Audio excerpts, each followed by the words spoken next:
Nuanced Beauty is a podcast where we try to tease out the complexity, or as I say, the nuance, in any given topic so that we can acknowledge the tension there and hold space to see the beauty in it, the beauty in ourselves and the beauty in others and relationships. It's not easy seeing beyond our own opinions, but there's wisdom in the pursuit. So join us. Hi guys, welcome back to the show. Welcome back. Did you tune in from the very beginning? Or did you do the 60 second skip? So here's the thing, if you did the 60-second skip, you missed the start, which is me speaking right now. Because the new intro... You missed it. Now, then. When's then? Well, then is now. Yeah. We updated Well, the what'll intro. now be then? Soon. So I updated the intro and now it's only like a 30-second intro, but I was trying to get a little more succinct in the wordage and that. So if you're a regular listener, let me know what you think, if you like the succinctness and if it clearly articulates what the vibe and the meaning and the purpose of the show is. And if you didn't catch the Spaceballs reference, stop the podcast and go watch Spaceballs. Yeah, because I didn't get it. So you didn't get it. I need to stop recording, Bill. You got this, right? No. No, you don't got it. We'd be lost and sad without you. It's okay. Okay. NBD. So what do we got for today? So yesterday, I looked out of our back window and I saw a flag flying from one of our neighbors' houses that I've never seen before. Yeah, it's kind of a weird looking flag, but it looks official. It has all the elements of your standard American flag. It has a field of stars in the upper left. It has 13 stripes. Those stripes are red and white, but they're arranged vertically instead of horizontally. And the field of stars isn't on a blue field; it's on a white field. It's a white field with red stars, right? I think blue stars. Is it? Oh, I thought it was all red and white. So I'm like, what the heck is this flag?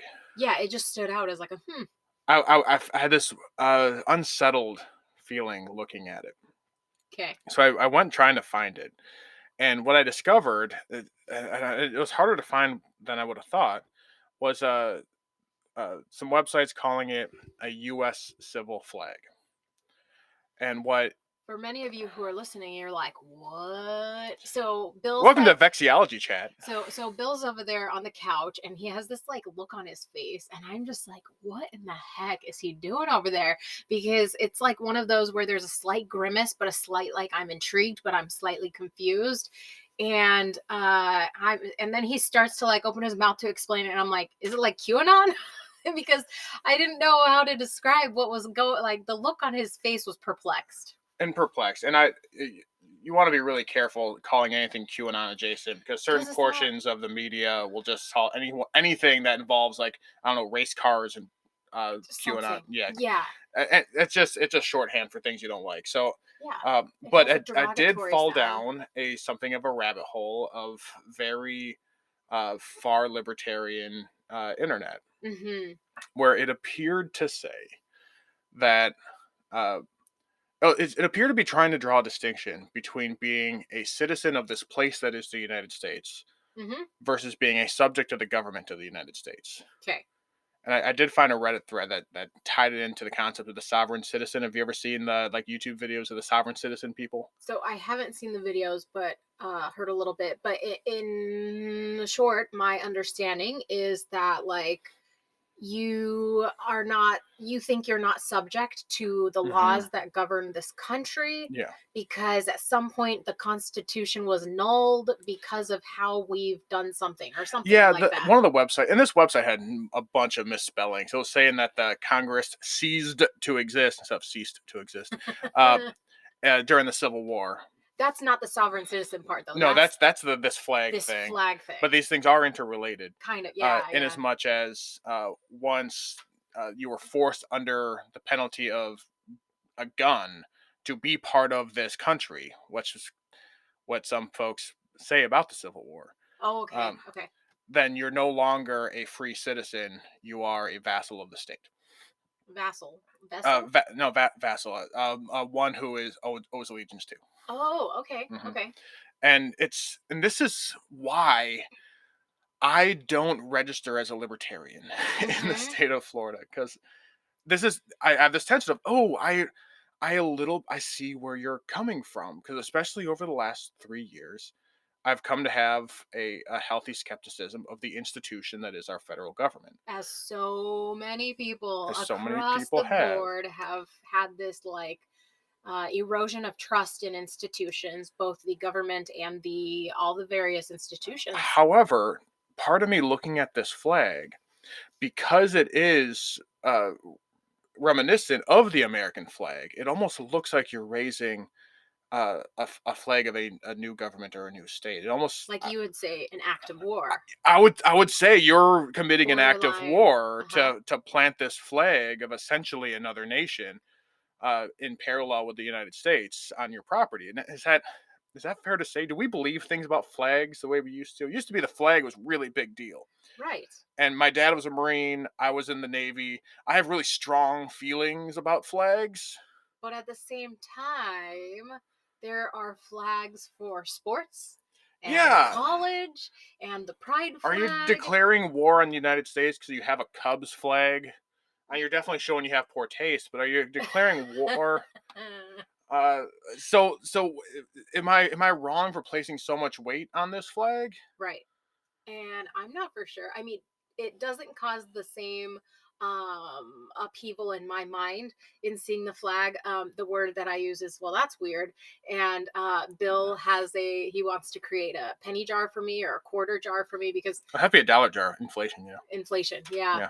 Because I think the things that I'm not phased by, like that don't cause a strong reaction out of me, um, the unfortunate part is I am a bit calloused and or shallow, and I would just say, well, that's weird, and I would move on. And it's her method of dismissing something that she doesn't understand and doesn't care to. Yeah, yeah, and that's like again, that's where the bad part is. I've loved this thing we started doing where I just translate for you to people. I think I said it just fine, but Uh you huh. added a layer Uh of huh. it. Yeah. And so that's where, I mean, that goes to the point of this podcast is like, let's actually dive into topics Mm-hmm. and not just dismiss Not them. just dismiss the And weird. yeah, or not just gloss over them or become And overly passionate and on one side the of the problem, fence. and we're getting far afield, and that's fine. But you use the word weird usually as a dismissal or as a like a mean thing to say, a negative thing to say. Hmm. But I love weird. I want to embrace the weird. Weird is like, oh, that's so weird. That's a good thing. I like uh-huh. things that are weird. That's So interesting. so kind of like bringing it back to this like idea of this flag This then flag, yeah. going down this rabbit hole. I think we brought up in prepping how we grew up and we pledged allegiance to the flag, and Mm-hmm. even Zeke going to Arc preschool back in Seattle, going to Hope Lutheran, I think in his school now, like they do a pledge allegiance. But the Pledge of Allegiance is a relatively modern invention. It's a McCarthyistic, anti-communist invention that was from the 50s. It Okay. doesn't date back to the origins of the flag. Uh-huh. Uh, But also more recently, there are places like Seattle that would not do Pledge of Allegiance in school because it says under God. mhm. Or potentially, like, I mean, we were talking about what does the beginning of their thing look like? Right. What the thing that brought up this question for me is to what extent do we owe our allegiance to our government? Mm-hmm.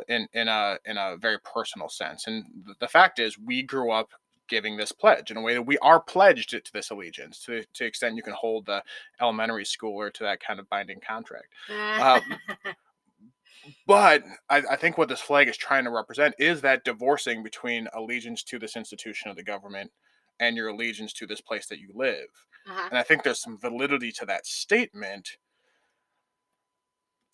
Some, But not there's like a line in I there. can't grasp hold to what message you're trying to say over Yeah, there. Yeah. and to Christina's point, like there was one house on the block that flew an American flag, and it always stood out to us that they did. This was in Seattle, mind Yeah, you. and Like, this is, I think, because in a post 9/11 world, uh, flying the flag did code as conservative. Yeah, and for a little bit there, it was okay across the board. It wasn't just conservative. For a little bit there, it was okay. Oh, the country has never been as united as they were between 2001 and 2003.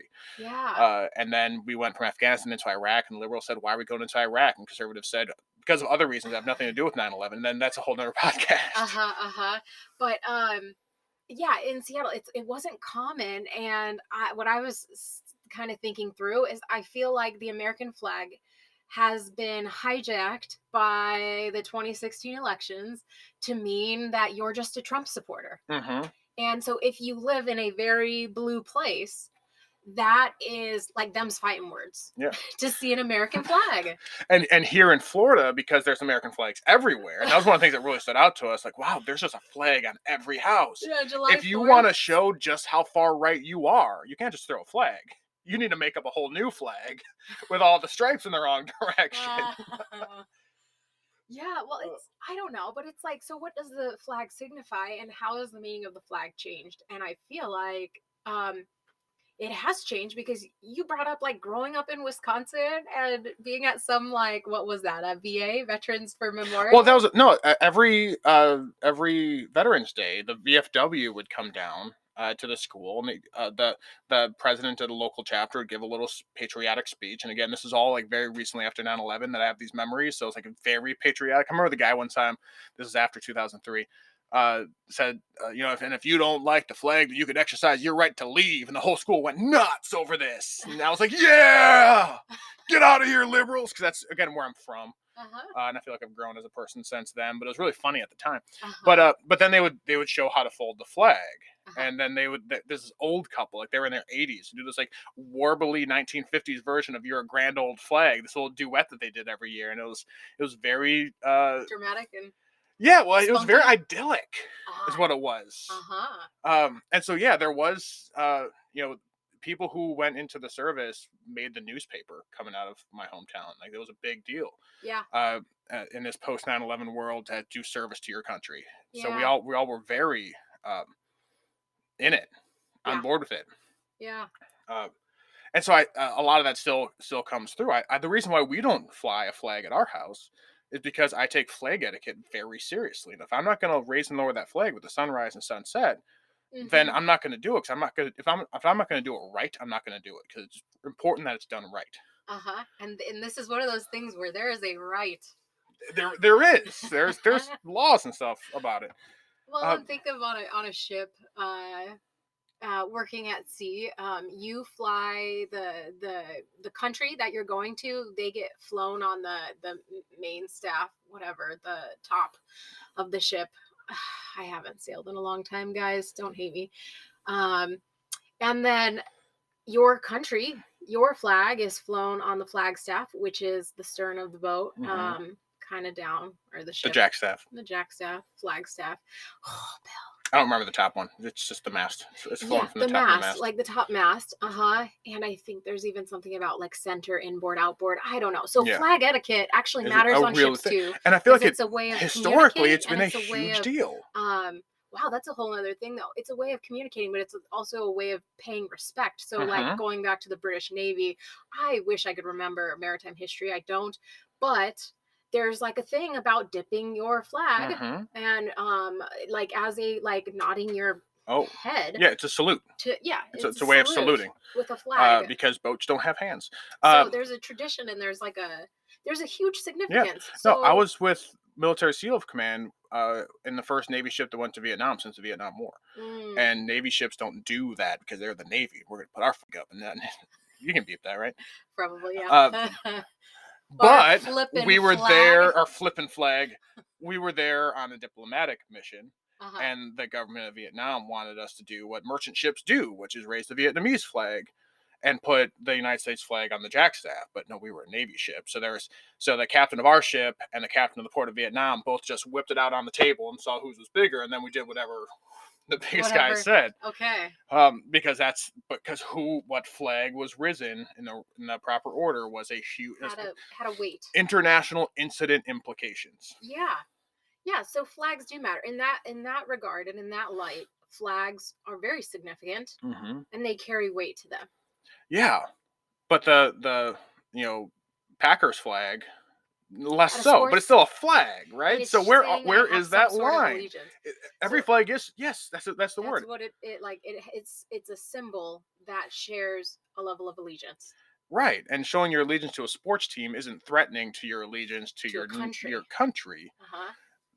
That one across the flag, a little bit is across the lake is a little bit specifically uh, It pointing at has as a an allegiance away from your country. But to yeah, what extent do you owe your allegiance to the place? I didn't ask to be born here, but you but got to be born I here. got to be born here. And that's great. I spent a portion of my life in service to this place. Uh-huh. I think that's very important and good and right. Uh-huh.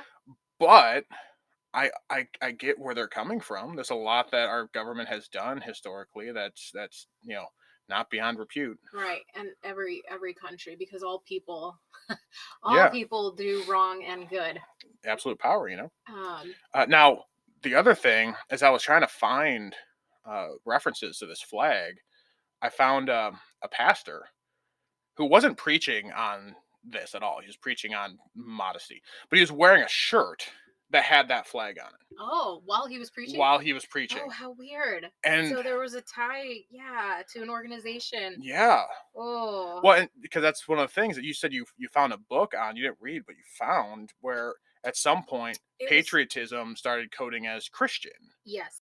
Oh man, like it's the idea of patriotism and oh, I found okay, it's called American Idolatry and I haven't read this book yet, but I have it on hold. How Christian nationalism uh betrays the gospel and threatens the church. Hmm. That's the title of the book. And obviously, as you could tell from that title, that's probably a controversial read. So I will enjoy that one. Yeah, well, I mean, I think there's been a slogan that the United States is a Christian nation, Uh huh. and I think there is some truth to that. Right. There But is some kind of some of the moral foundings overlap mhm. with biblical But principles, but the Constitution isn't the Bible.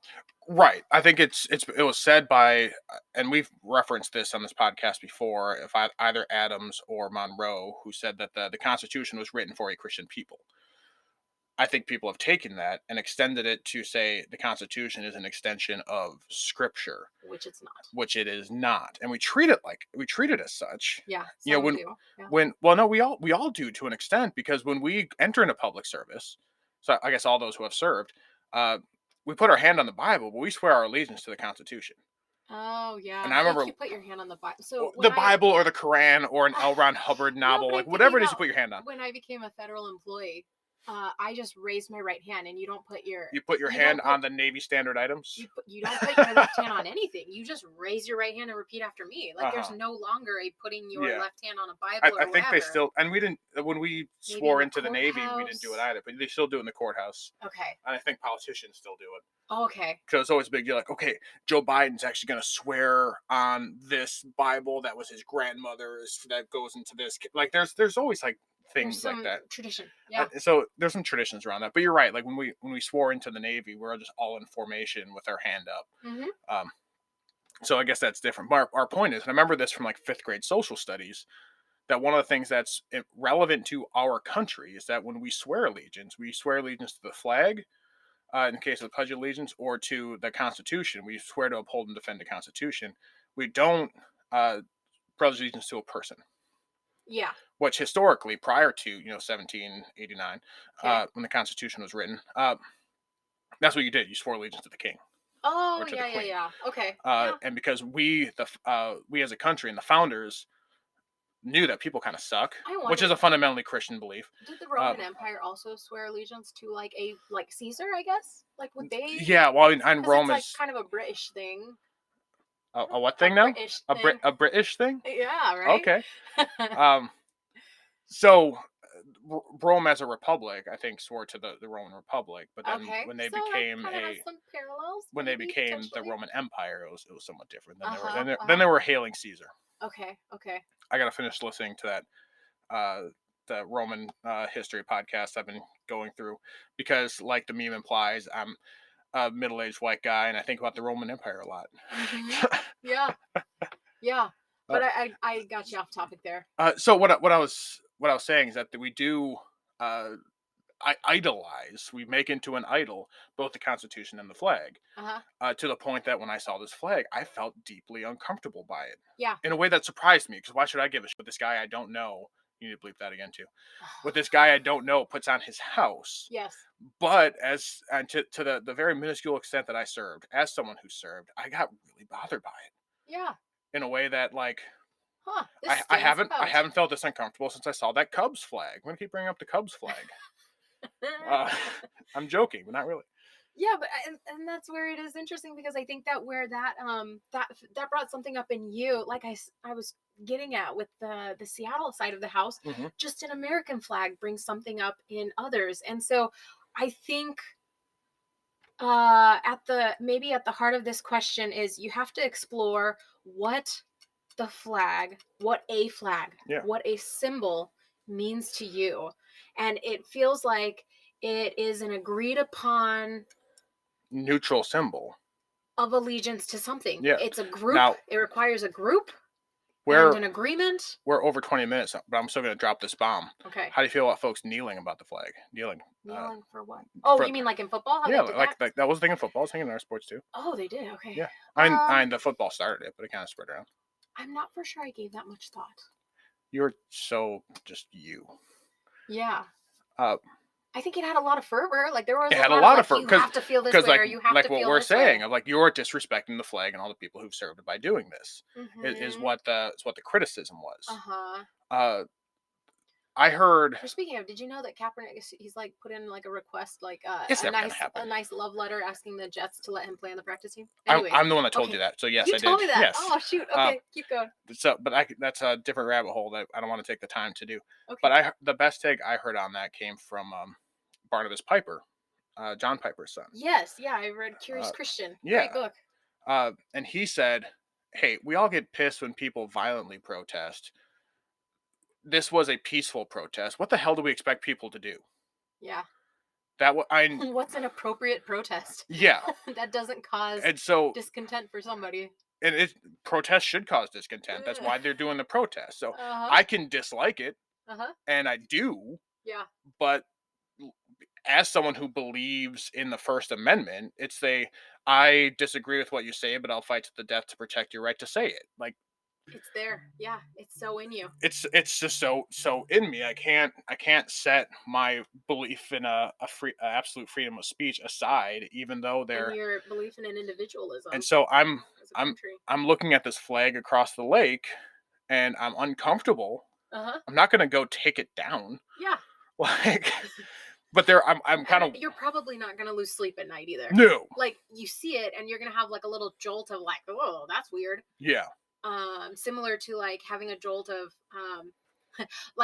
for me, seeing the signs. This isn't a flag, but it has a similarity. The love is love, science. We believe in science. We believe in love. We believe in this. We believe in that. Yeah. It's a declaration of allegiance to a political ideology. Yeah, and it's very loosey-goosey, and it falls apart very quickly for me. So it just doesn't work. So it causes a little tension in me, but I don't lose sleep over it. There's a house in our neighborhood with one of those flags. I saw it. Did you see it? I know. I was like, oh, good for them. It was at every house. Every house it was in every Seattle. house. So now it stands out. Like whereas then it just blended in the background. Yeah. But yes, they're both in a way a declaration of a political ideology. Just one's a sign, the other is a flag, and they're absolute opposite ends of a spectrum. But they're fundamentally doing the same thing. It's you wanting everyone in the neighborhood to know where you stand politically, because that's important. Yeah. All right. Well, that about wraps it for us. I hope that this made you guys as uncomfortable as it made me. And if you've ever seen this flag, what was the context that you saw it at? And say one more time. What was the name of the flag? U.S. civil flag. U.S. civil flag. You can go Google it, and maybe I don't find get too surprisingly small amounts of information on it. Yeah, it wasn't a ton of information out there. Okay. I don't know. Maybe I'm not in the correct parts of the dark web. And maybe just this episode will kind of make you chew on how you react when you see a flag, and have you ever thought about what that means in regards to allegiance, and like if it bothers you, or if you ignore it, or if you support it. What are the flags that you raise represent about you, and what does that mean? Yeah. So with that, stay nuanced, guys.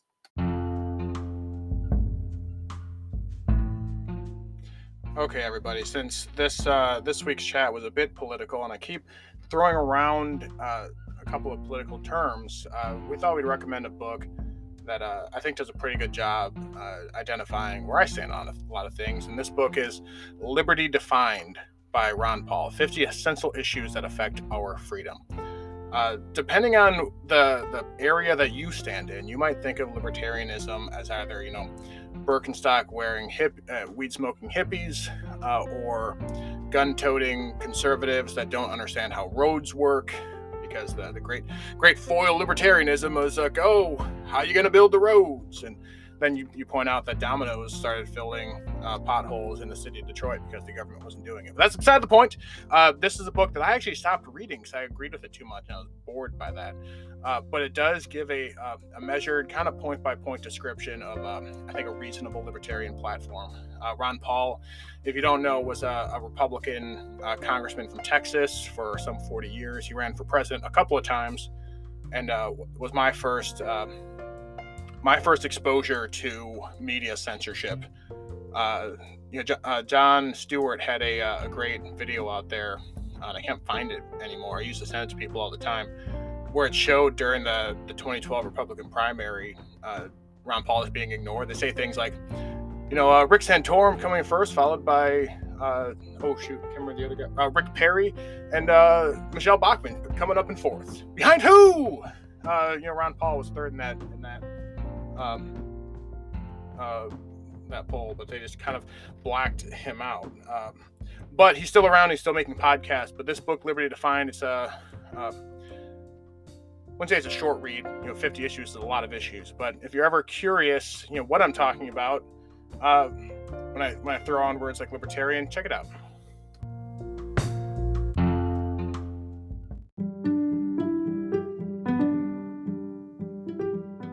Thanks for tuning in today. I hope you enjoyed this episode, and in the spirit of nuance, I hope you found something that you could agree with and disagree with and still choose to lean in. If you're liking the show, please follow us and share it with friends and leave a rating and review. Until next time.